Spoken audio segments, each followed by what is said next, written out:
Game 2 of the American Association playoffs last night, and we have plenty of drama in store as the top seeds started hosting some games. I'm Carter Winneal. It's time for the Daily Whiparound as we take you through round 1 of the playoffs. We start with Chicago and Milwaukee. What a baseball game this was. The Milkmen jumped out to a 5-0 lead on the road on this 3-run blast from Hector Sanchez, who's been unstoppable in a Milkman uniform. But the Dogs, facing elimination, get right back into the game. This is a 3-run home run from Cody Bohannon. He would go 3 for 4 in this one. It was 5-4 Milwaukee after 2. They'd make it 6-4 on that swing from Keon Barnum, leaving no doubt. We've seen him hit plenty of home runs at Impact Field in his time. That made it 6-4. But in the bottom of the third, Connor Kopak with a game-tying double, and it's 6-6 after 3. The Dogs would keep the momentum on their side. They would be flashing the leather in addition to getting those base knocks. Check out this catch from Eric Rivera. He goes all the way to the left field wall, makes the play, and then check out the relay to get the double play. Casey Hobson with the stretch and the snag and the fist pump, and that would carry the momentum into the 7th when Anthony Greer comes through a go-ahead home run for the Dogs outfielder. That would put Chicago ahead for good, and they win the ball game by a final score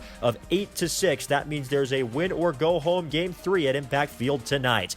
Kane County taking on Cleburne. The Cougars trying to keep their season alive, facing elimination, and they got off to a hot start. This is Ernie De La Trinidad with a 2-run double to cap off a 4-run second inning. It's 4-zip Kane County. Jose Fuentes had a solid start for the Cougars to back all that up. 5 innings, 1 run allowed on 4 hits, walked 2, and struck out 3 coming through in that high-pressure spot. The Rotors would close the gap, though. This is Chase Simpson with an RBI single. He has been so hot lately at the plate for the Rotors. They would get to within a run, but that was as close as Cleburne would get in this game. 6th inning, De La Trinidad strikes again. Another RBI double. This one brings Mitch Ney into score. They're loving it over at Northwestern Medicine Field in Kane County. And to cap it off, 9th inning, look at this catch from Jimmy Kerrigan, the postseason all-star, laying out to make the grab, and the Cougars would go on to win it 6-4. Game 3 tonight in Kane County. Kansas City ended the Lincoln Saltdogs season last night. Darnell Sweeney with a 2-run home run to give Kansas City a 4-0 lead here to dead central out of the yard at Legends Field. And later on, check out John Hernandez making the play in right field. Coming on, and a little bit of an awkward finish,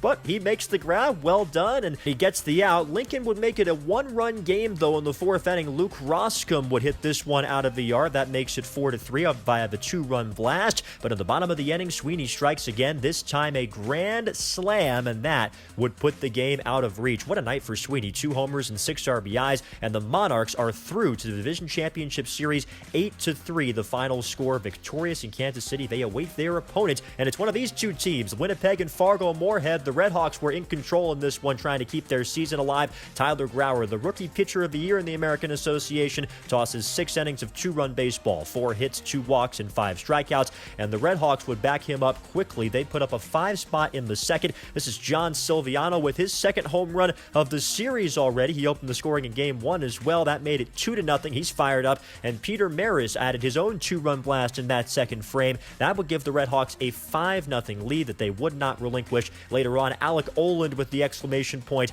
That one is gone out to left. He's excited, and the RedHawks win the ball game. 8-3 the final score in that game as well, and that is enough to force a Game 3 between Winnipeg and Fargo Moorhead tonight. So here's the full scoreboard from yesterday. The home teams undefeated, higher seeds, winning all of the games. Kansas City, the only one that wins a series. So here's how the brackets look in the East. 2 Game 3s coming up tonight. Milwaukee versus Chicago, those historic rivals, and then the Railroaders and Cougars. 2 teams will see their seasons come to an end. 2 are moving on. Out west, we know the Kansas City Monarchs are moving on. They beat Lincoln 2-0 in that series, and it will come down to a Game 3 between Winnipeg and Fargo Moorhead. So here's the full schedule tonight. Cleburne and Kane County at 6, Milwaukee and Chicago also at 6 o'clock, and the Goldeyes take on the RedHawks at 6:30. All of those games are win or go home. And don't forget to catch every single playoff game at aabaseball.tv. I'm Carter Winneal for the American Association, where we play to win.